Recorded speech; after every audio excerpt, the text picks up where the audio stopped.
You know the one thing I do not have? What's that, John? 400,000 subscribers. I think I maybe only have 4. I have 420,000 subscribers, and I have no idea where I'm supposed to put them. Welcome to the Sacramento Media Center podcast. This is John Christensen. I am the manager and director of the building, and I have my own television production company, too, that works out of the building in the center. And I am joined here with my favorite and fun partner to work with. Well, April Potter. I stuttered because he said fun, and I'm like, I haven't been so fun this week. Well, we have our moments, and truthfully, it's okay. And I'm so honest, and I'm like, I love you for being so sweet. And truthfully, it's what we endure, and we just grow a stronger bond when we kiss and make up later. Yes, so I'm April Potter of Pearl Productions. And with us is... Hello, I'm Odin Abbott, and you never kiss me.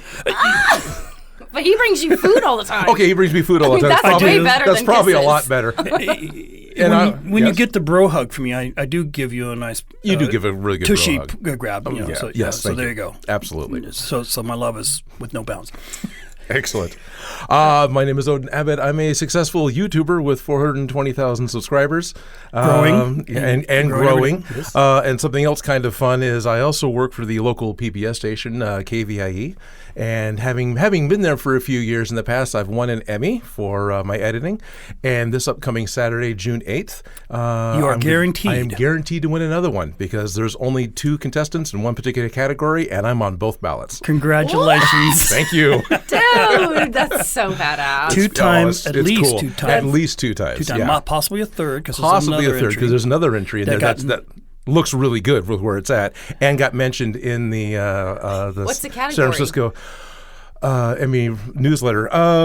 What is the category? It's health topical special interest. Okay. And, like it doesn't matter. I'm already in. Yeah. The topics make a lot of sense if you actually pay attention to how things are categorized. But to pull them off the top of my head, it's like, it's a flim flam fizz gig thing. Right. I did a thing and they liked it. Yeah, I did a thing and they liked it. That is awesome because So cool. and the work you do over at KVIE, which is phenomenal. And, Thank you. But being nominated alone is also a huge. Being nominated alone is an honor. You get a certificate showing that you were nominated. Because you're up against a whole bunch of people who submitted things who don't get nominated at all. Right. So there is it's kind of like second place, really, when you think about it. No, it is, totally. Honorable mention, at least. Still, congratulations. Thank you. Thank you very so much. awesome. Yeah, I'm happy about that. Yeah. Well deserved. Thank you. It is fun to go peep into your office and see your Emmy sitting Yeah. in your case. It's gonna have a partner soon. Aw, be they can lonely. high five. High five. Yes. Well, the story about Odin and the Sacramento Media Center started when I got the okay and kind of signed the papers that we're going to move in. Odin was the second person I called. The first person, of course, was April. But Of course. I said, Odin, you're in someone's garage right now doing your show, which Yes. was back then 100 or 80,000 subscribers in. Back then it was 80 or 90,000 which subscribers. which was still a it was growing concern. Yeah, a it's major great. feat because it was still within a year of me starting. Right. Yeah. Which back then was only like 2 years ago. 2 years ago. Yeah. So Yeah. that wasn't, we're not even talking very long. It's So not in long at all. a very short amount of time. So he went from 80,000 to like 420,000. Yeah. 420,000. My reasons were more than self-serving. It was also to say, hey, Odin, we got a space for you where you can expand and grow what you're doing, and I need your help. Where we both benefit, and Odin did. Odin helped us do a lot of remodeling. That was fun. It was a lot of fun. It was a long 45 days of just nonstop day. And It was an night. incredible amount of 45 days. The amount of stuff that happened during those 45 days. I'm was over amazing. here blinking my Yeah, eyes, just like, that was an intense time. It was intense. Without Odin, you needed Odin because I couldn't do what Odin did. I looked at John after we moved all of those panels and desk things in, and I said, you need a man because I can't physically do any of this for you. and thanks to Phil, there's actually kind of an old meme that Odin saying, he's the man. So that worked out well. Yeah. That's true. And so Odin really filled in so many did ways. the work And then of he 3 has men, yeah. the best temperament that he can yes. deal with. Yes. Thank you. You know, and it intense situations and having to come up with a plan, and he's a know-how about tools and stuff where I'm like, I'm going to click my heels and go to wherever Dorothy goes because I don't want to be here. And from that, we were able to proudly open the place with an open house. It was still not all everything put together, but it was just a lovely reception we got from folks who came and saw what we did to the place. Yeah. It was really much just cleaning it up and also adding new enhancements that just made it more functional and a fun place to be. Yes, and your idea of changing out the front two offices and making it into one larger room that became like a 50s diner. Yeah. Was a great idea. It seemed kind of this weird, well, this is what John wants to do. Okay, at first. And it's like, oh, no, this is great. We're scratching our heads on this, but John may know what he's doing. But at the same time, it was, and I was still guessing too, so let's hope this works, but it did. Right, and, it did. It totally worked. It's a feature that a lot of the producers who come here love because they can decompress there once they arrive, and then they come into the podcast studio and or A studio, B studio, and hopefully soon a C studio. And the other thing with the diner is that it's been used in a couple of photo shoots and a couple of music Already? videos. It's been used as a set. It's been used as a set, so we just love it. But it's our favorite place. We love to hang out there. We just were there this morning, just hanging out, just talking. Well, it's a storm. good place to go sit and look out the window because Yes. when you're on set, there's no windows, you're closed in, or if you're up in your office, there's no windows, you're closed in. So you go down to communicate with the rest of the world and check everything out and get ice cream and snacks and random foods. And coffee and tea and everything else. Yes. And having Odin as a resident, one of the first residents, because he has his studio in the farther back workshop area, which is now turned into his studio. Mm-hmm. And he has an office as well where he does a lot of his post-production. Mm-hmm. All of it. And it was a marriage that we knew easily, it was no question that would work really well to make this place functional as well as a happy place and a creative place. And we're happy to share that. We have many visitors who come and we give them a tour. Of course, we always take them back to Odin's shop because he has all his wonderful creations up on his wall, as well as his production desk and his cameras and his lights.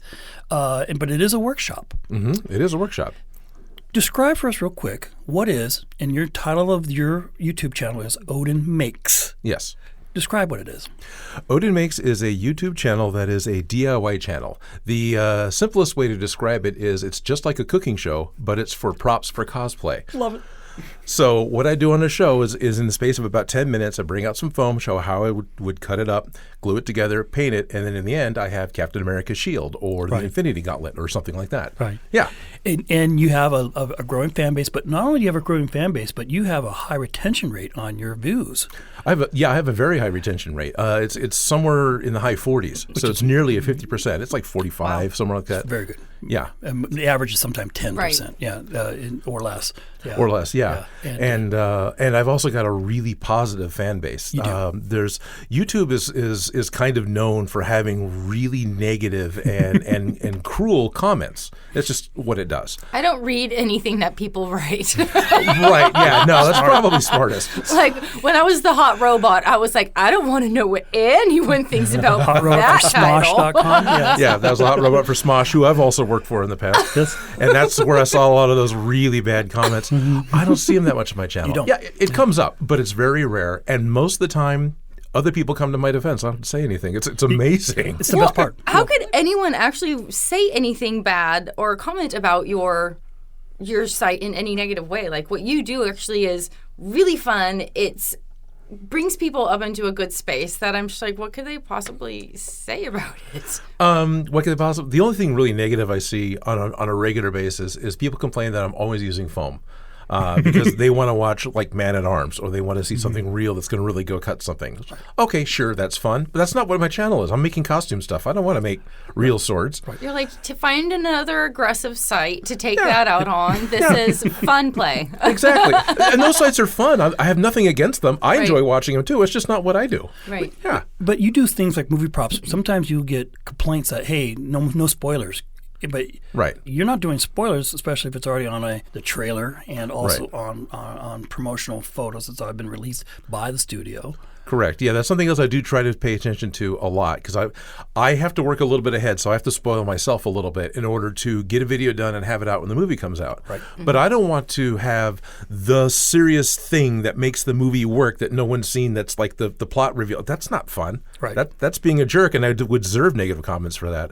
I'm only doing stuff that is has been publicly released by the studio, so it's in the trailer, it's on posters, it's in promotional materials, or it's been a week or two, and then I'll put it out because the movie's been out for a week or two, and there's been plenty of other jerks that have spoiled it. Yeah, exactly. Other people who took the wrath of those who can't say that. Well, for the listeners, we highly recommend you go see Odin Makes on YouTube. It's just a lot of fun. It's very easy. It's just odinmakes.com. Odinmakes.com. Even better. Yeah, just go there. I was very proud because I knew once we had you come in and we opened our doors, you'd be the first to start outputting stuff out of this building. Oh, yeah. And that was my goal. When we want creative stuff to just grow, whether we make money on it, whether there's rent being paid, which Odin does pay rent, bless your heart. I do. But I just want to see content being created because that's what this is all about. Sacramento Media Center. Bring your projects here and let's get something out there. Yeah. And to me, that's purpose. It makes me very proud and happy. Just shines on all of us how the quality work you do. And like I said, the very beginning, you started pumping things out. And as quickly as I could. I think it took me 3 weeks or a little more to get the area kind of cleaned up the way I wanted it. And then you knocked out a space. I think it was Aquaman's Trident was the first one I did here, I think. Knocked out a program. Yeah. Now, how often do you produce a program on your YouTube channel? Ideally, it's every other week. Every other week. Yeah. Ideally, it's every other Wednesday because Wednesday is Odin's Day, right? Right. So that was the plan. Now, other things come up from time to time, and I will get sidetracked. I'm not really particularly proud of that, but it does happen. So I'm a little behind right now. But I did help out with a couple of music videos and a few other things this past month, and I've done a couple of cons and had some family events happen. So I'm not just holding up in my room hiding and playing Nintendo the whole week. Yeah. Other things are going on, but which is really actually fun. Being here, you have enough people coming through, and another resident who's here making music videos all the time. I get requested to do really weird things, and it's very cool. It's like, I need a television, but take the tube out and replace it with a mirror, and then I need a remote control that's all mirror. Okay. So you become a resident prop maker. A little bit, yeah. It's always fun to see what you guys are building. I'm like, it's a whole new world that you create back there. And that's what your little back corner is. You walk back there and it's a whole new world. To see all of these props and all of these things from these different movies. I don't know what your next question is, but I'm always intrigued, like, why are you doing this, and what makes you so passionate about these props and these toys and sharing it with the world? Okay, why? Let's see. There's a couple of short-term, simpler things. Why? I've always enjoyed costumes, and you growing up. Now it's easier to get a toy that is the right size and has the right details. When I was growing up, you couldn't. Everything was made to be cheap, and so things were disproportionate size to themselves, so they'd be cheaper to manufacture. And then I had worked with Smosh, and when I was working with Smosh, I was doing props with them on a regular basis, making crazy things. And they would do things like video game items in real life, where I would have to make the BFG 9000 from Doom and throwing darts and a few other things in one weekend so they could shoot. And so that became a lot of fun. That led into another program they had that was a prop making program called DIY Prop Shop. I was already working for the company Defy Media, so it was easy for me to become a host for DIY Prop Shop. Now the whole show was just me building one thing, explaining my way through it, and that really got me into the idea and enjoyment of making these videos, as well as the realization of working with Smosh, where you have these two guys making a comedy skit YouTube channel that's 3 minutes long. Right. They have 30 people on set producing this video, between the hairdressers and the costumers and the cater guy and sound and just everyone. It's like, how are they paying these salaries? I know what they're paying me, and the subscribers aren't paying it. So how do I get a piece of this? And actually, the sound guy Ivan was one of the ones that kind of put that thought in my head too. It's like, think about it. That got me into getting my own channel. And you have sponsors lining up right now, don't you? And I have sponsors lining up, yeah. I have a couple that, thank you guys very much. I have a couple of sponsors that repeat, that keep coming back, which is really cool. Wonderful. Yeah. One of them, she actually changed companies recently from one, whatever the type of company is that promotes video games. Right. She changed from one to another and wrote me an email. I'm changing. Can I bring you with me? Yeah. You better. Yeah, you better. And that's because you have such a high audience retention rate. Yeah. And sponsors love that. Yeah. And one of your top videos is 7 million, I think? 7 million for the Infinity What? Gauntlet. Yeah. Which one is that? That's the Infinity Gauntlet. What? From Avengers, yeah. I had done it even before Infinity War came out, like 6 months before, based off of the teases that we saw from the post-credit scenes. Right. Yeah. Oh, that's funny. Okay. That brings up another good question to ask. Where do you get your inspirations? Because you have to create something every 2 weeks. You have to, do you have a long list, or is it something that just, okay, let me think about this, it's going to pop in my head eventually? Or what's the process? The accurate answer there is yes. So you say, do I have a long list? I do. I've actually got a list. I've got a Google spreadsheet doc with a list of ideas that are both things that interest me and things that fans have requested. Because I do invite at the end of every one of my videos, hey, if you have any ideas, write them in the comments below. So I have people that write them in the comments, people that send them to me through social media. To create something. Yeah. One of the ones that's been around since DIY Prop Shop that I haven't made yet is the Ben 10 Omnitrix. It's a little watch that Ben 10 would use to change into different aliens for the cartoon show. Oh. Which it's very cool, but every time I've ever put it out to like my Patreon, because I've got one of those too, it's like, hey, I can do this. I'll add it into a list of ideas. It gets no response. So one of the beauties of YouTube Sidetrack is a niche audience. You get people who are super focused on their one thing, and so I try to feed each of those differently a little bit because that helps. But I can't make everything, so the Ben 10 hasn't happened yet. Back on course. I will see something like when I made Thor's helmet. I went and saw the trailer for Thor Ragnarok in the theater. It just came on. I didn't go to the theater specifically to see it. And I just knew as soon as he put it on and he moved the jaw piece down that, yeah, I'm making that. Right. and so I did. And that one is a very successful video. I will get inspiration by seeing something and really want to do it. Something that's the hardest for me is to have something planned out a long time in the future.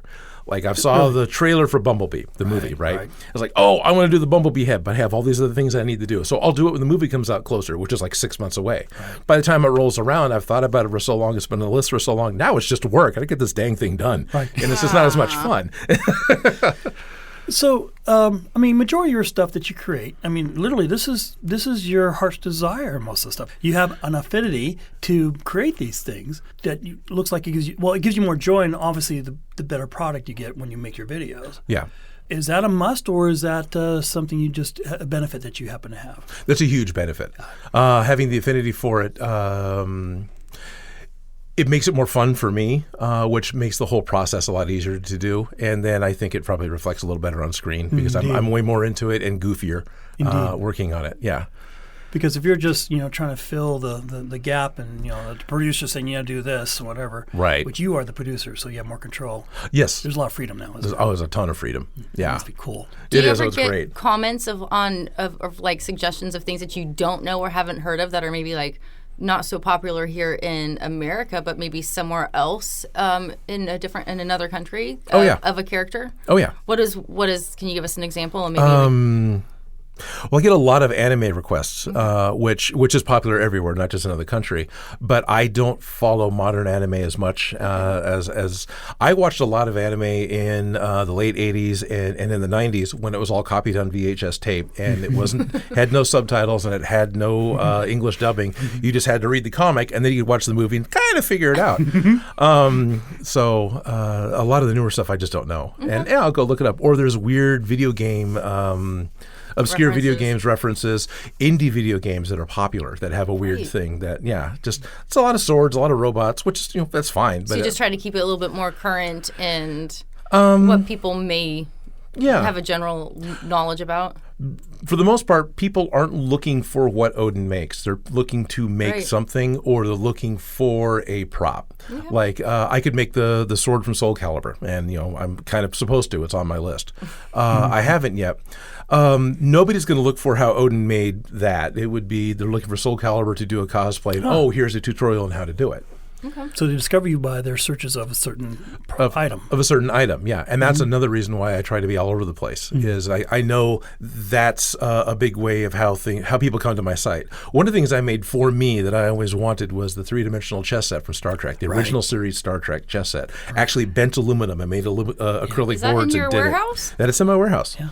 And I made it a little oversized, which I'm really good at. I'm good at making things too big. But that's okay. I really liked it. I really enjoyed it. I bought new tools to do it. Right. It's one of those low count because nobody's looking for it. For the Star Trek fans. Oh, yeah, for the Star Trek fans. It still works. I mean, it still has good numbers. It's been a year and a half. It's got good numbers, but just share it again. It didn't have the impact. Interesting. But you enjoyed doing it, and it's content on your YouTube channel. Yeah. Which is awesome. Yeah. Yes. Let's talk metrics. What kind of metrics that surprises you, that would surprise us? I'm trying to think what would actually be surprising for me. Early on, I think I was surprised at how many different countries. At this point, I'm not. But early on, how many different countries were actually I had higher numbers in? Because U.S., Canada made sense, but like Singapore and Brazil, and it's like, okay. I see you having high numbers there. But those are builders as well, and their mindset is in alignment with what you do. Especially Brazil with Carnival, yeah. But, yeah.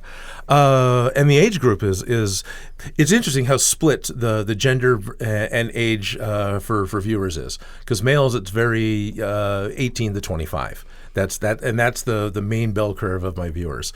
For female viewers, it's more 35 to 45 is the majority of the viewers. Interesting. That's where the bell curve is for. But then I also get. We just get you. Yeah, there you go. I'm okay with it. And now we have a little bit more confidence, being like, I think I want to touch a tool and build something. He's blushing. It's so totally. And the other fun thing is how many pictures I will get from parents showing their young children that are watching my shows back to back, just like binge watching. Better is a fine term, although I don't think children necessarily binge watch. But yes, they do. Yes, they do. I watch my nephews. Okay. Yeah. Well, didn't you get a comment from a young viewer that says, "I just like your voice." Yes. You have a lovely voice that's just very assuring and also quite. It's like a fatherly but instructional. But, yes, John, I have a fatherly voice, and you're doing a fine job. I really appreciate what you're doing. I was going to say, I was going to mention I'm proud Mr. of you, Rogers. Oh, wow. Okay, now I'm blushing again. Welcome to my neighborhood. Welcome to my workshop. But I can understand won't that. Won't you be my viewer? My viewer. Go hit subscribe. As we kind of close this. Okay. Kind of, because we just love talking. What suggestions would you have for anyone who wants to start their own YouTube channel? Okay. What would you advise them, first things they should consider if they were going to do it seriously or just even as a hobby?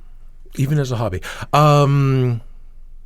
First things would be considered is keeping whatever you're going to do in a controllable fashion. So don't go so grandiose to where you need actors, you need sets, you need locations, you need stars.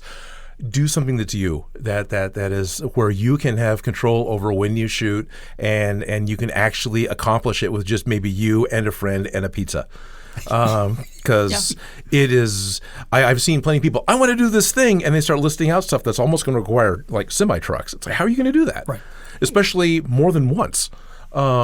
So that would be the main thing. Otherwise, I still, coming from the broadcast side, lights, microphones, and cameras are important to me. So you can actually have an image you can see. Right. Mm-hmm. I would say focus is important, but if you dig through my catalog, you'll find places where focus was optional. Not often. It's not often, not as much anymore, but it still happens.